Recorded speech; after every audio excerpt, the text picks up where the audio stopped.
You see, in Esther chapter 2, verse 7, it reads that Mordecai had brought up Hadassah, that is Esther, his uncle's daughter, which is his cousin. And, you know, when her mom and dad died, it says in verse 7 that he took for his own daughter. He took her as his own daughter.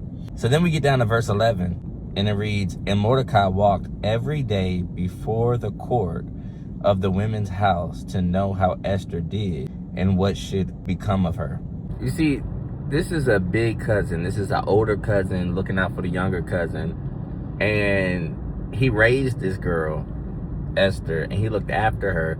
And when she was out of his care and she was with the Persian people and the Persian palace under Persian rule and authority, and outside of his grasp and reach, it says in verse 11, it says, and Mordecai walked every day before the court of the women's house to know how Esther did and what should become of her.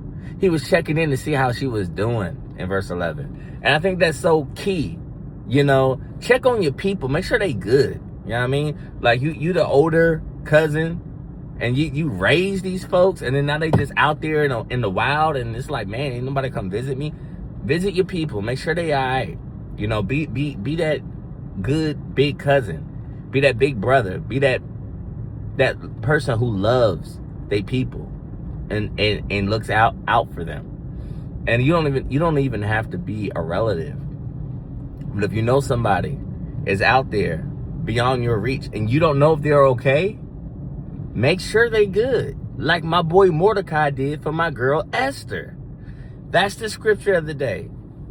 Be easy.